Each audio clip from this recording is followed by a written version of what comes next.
नमस्ते। आज हम एक बहुत ही दिलचस्प कहानी देखने वाले हैं।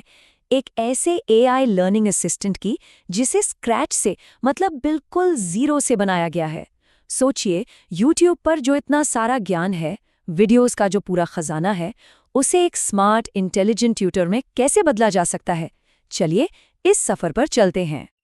यही यही वो आइडिया है जो इस पूरे प्रोजेक्ट के दिल में है।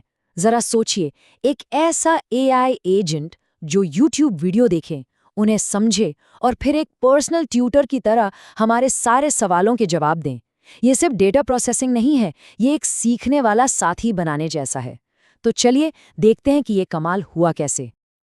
अच्छा, तो पूरा प्रोसेस दिखता कैसा है? मोटे तौर पर ये 4 स्टेप्स हैं। पहले वीडियोस डाउनलोड करो, फिर ऑडियो को टेक्स्ट में बदलो, उसके बाद एम्बेडिंग्स बनाओ और आखिर में सर्च को चालू कर दो। सिंपल लगता है ना? पर हर स्टेप में अपनी कहानी है। तो चलिए कहानी की शुरुआत से शुरू करते हैं। पहला सेक्शन, सीखने का एक विजन। मतलब ये पर्सनल एआई ट्यूटर बनाने का आइडिया आया कहाँ से? ये मिशन शुरू हुआ 8 अक्टूबर 2025 को। मकसद बिल्कुल साफ था, एक ऐसा एआई ट्यूटर बनाना जो किसी भी वीडियो से सीख सके। मतलब वीडियो कंटेंट ही उसकी टेक्स्ट बुक हो और वो छात्रों को एकदम आसान भाषा में चीजें समझा पाए। ये सिर्फ एक और टेक टूल बनाने की बात नहीं थी, ये सीखने के पूरे तरीके को बदलने की एक कोशिश थी। चलिए अब देखते हैं कि ये बना कैसे। अब हम प्रोजेक्ट के उस हिस्से में आ गए हैं जहां रॉ वीडियो फुटेज को एक ऐसी शक्ल दी जाती है जिसे मशीन समझ सके, मतलब वीडियो से डेटा तक का सफर। तो सबसे पहली 2 दिक्कतें क्या थीं? पहला, सारे वीडियोस को डाउनलोड करना और दूसरा, उन्हें ऑडियो फाइल्स में बदलना। इसके लिए YTDLP टूल से पूरी की पूरी प्लेलिस्ट डाउनलोड की गई। फिर FFmpeg का इस्तेमाल करके हर वीडियो से सिर्फ ऑडियो निकाल लिया गया। ऐसा क्यों किया? क्योंकि ऑडियो को प्रोसेस करना वीडियो से कहीं ज्यादा तेज होता है। और अब आता है इस कहानी का हीरो, OpenAI का विस्पर मॉडल। ये सच में एक पावर हाउस है। इसने घंटों के ऑडियो को टेक्स्ट में बदल दिया। लेकिन सिर्फ इतना ही नहीं, इसने हिंदी को इंग्लिश में ट्रांसलेट भी किया, टेक्स्ट को टाइम स्टैम्प के साथ छोटे छोटे टुकड़ों में बांटा और सब कुछ एक स्ट्रक्चर्ड जेसन फाइल में सेव कर दिया। कमाल है ना? और नतीजा?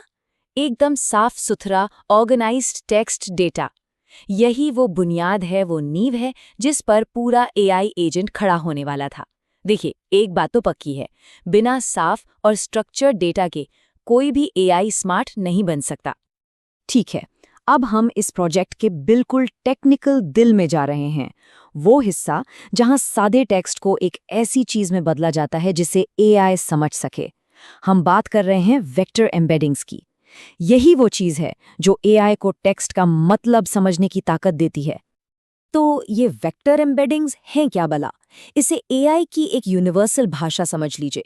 ये हर शब्द या वाक्य को नंबर्स की एक लिस्ट में बदल देती है, जिसे हम वेक्टर कहते हैं। और इस नंबरों की दुनिया का जादू ये है कि जिन शब्दों का मतलब एक जैसा होता है, उनके वेक्टर्स भी एक दूसरे के आसपास होते हैं। तो इस जरूरी काम को करने के लिए सही टूल क्या था? यहाँ पर एंट्री होती है ओलामा की, जो BGM3 मॉडल को लोकली यानी अपनी ही मशीन पर चलाता है। अब सवाल ये है कि यही मॉडल क्यों चुना गया? BGM3 मॉडल चुनने की कुछ खास वजहें थीं। पहली, ये तेज है, लोकल मशीन पर बढ़िया परफॉर्म करता है। दूसरी, ये मल्टीलिंगुअल है, मतलब किसी भी भाषा के कंटेंट के साथ काम कर सकता है। तीसरी, इसकी एक्यूरेसी बहुत अच्छी है, जो कि एक अच्छे RAG पाइपलाइन के लिए बहुत ज़रूरी है। और सबसे बड़ी बात, ये ऑफलाइन काम करता है, मतलब पूरा कंट्रोल और पूरी प्राइवेसी। और अब आता है वो हिस्सा जो शायद इस पूरे प्रोजेक्ट का सबसे मुश्किल पार्ट था, एम्बेडिंग स्क्रिप्ट।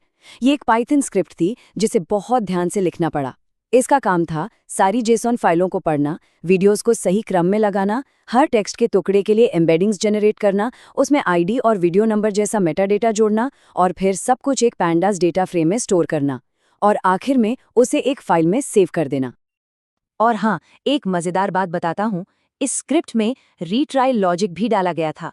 मतलब अगर ओलामा कभी फेल हो जाए तो स्क्रिप्ट रुकती नहीं थी, वो थोड़ा इंतजार करती, फिर से कोशिश करती और अपना काम करती रहती थी। ये छोटी छोटी चीजें ही एक प्रोजेक्ट को मजबूत और भरोसेमंद बनाती हैं। तो चलिए अब उस पल की बात करते हैं जिसका सबको इंतजार था, जहां सारी मेहनत रंग लाती है। अब हम देखेंगे कि ये एआई सवालों के जवाब कैसे देता है। स्मार्ट सर्च को अनलॉक करते हैं। लेकिन एक मिनट, यहाँ एक बड़ा सवाल है। हमारे पास इतने सारे डेटा का एक समंदर है, तो इसमें से एआई सही जवाब कैसे ढूंढता है? उसे कैसे पता चलता है कि हजारों टेक्स्ट चंक्स में से कौन सा टुकड़ा हमारे सवाल से सबसे ज्यादा मिलता जुलता है? इसका जवाब छिपा है एक मैथमेटिकल कॉन्सेप्ट में, जिसे कहते हैं कोसाइन सिमिलैरिटी। ज्यादा टेक्निकल होने की जरूरत नहीं है। आसान भाषा में समझें तो ये दो वेक्टर्स के बीच का एंगल नापता है। जो वेक्टर हमारे सवाल के वेक्टर की दिशा के सबसे करीब होता है, एआई मान लेता है कि वही सबसे सही जवाब है। बस। तो चलिए इसे एक्शन में देखते हैं। मान लीजिए एक स्टूडेंट ने पूछा वेक्टर एम्बेडिंग कैसे काम करता है, और एआई ने क्या किया? उसने डेटाबेस में से बिल्कुल सही जवाब वाला टेक्स्ट चंक ढूंढ निकाला, जिसमें लिखा था वेक्टर एम्बेडिंग्स टेक्स्ट को एक संख्यात्मक प्रारूप में बदलते हैं। देखा, यही है इस पूरे सिस्टम का जादू। तो ये था पूरा सफर। अब कहानी अपने आखिरी पड़ाव पर है। तो चलिए एक नज़र डालते हैं कि ये पूरा प्रोसेस कैसा रहा और आगे इस प्रोजेक्ट का भविष्य क्या है। इस पूरे प्रोजेक्ट के दौरान एक क्रिएटर जर्नल भी मेंटेन किया गया। 8 अक्टूबर को आइडिया आया, 9 को पहली स्क्रिप्ट लिखी, 13 तक ट्रांसक्रिप्शन में कामयाबी मिली, 29 अक्टूबर तक एम्बेडिंग्स भी पूरी हो गईं और नवंबर आते आते पूरा सिस्टम लाइव हो गया। ये टाइमलाइन इस पूरे सफ़र का एक नक्शा है। पर कहानी यहाँ खत्म नहीं होती, ये तो बस शुरुआत है। आगे का रोड मैप और भी एक्साइटिंग है। इसे FAIS या ChromaDB जैसे वेक्टर डेटाबेस के साथ इंटीग्रेट करना है, एक अच्छा सा यूज़र फ्रेंडली ऐप बनाना है, वीडियो टाइमलाइन नेविगेशन जोड़ना है और इसे एक फुल रैग एप्लीकेशन की तरह डिप्लॉय करना है। तो ये सिर्फ कोड की कुछ लाइनें नहीं हैं, ये शिक्षा के भविष्य को बनाने की एक कोशिश है, एक बार में एक लाइन कोड के साथ। एक ऐसा भविष्य जहां सीखना ज्यादा पर्सनल, ज्यादा आसान और ज्यादा असरदार हो सकता है। ये सफर हमें एक बड़े सवाल के साथ छोड़ जाता है। टेक्नोलॉजी हमारे सीखने के तरीके को और कितना बदल सकती है?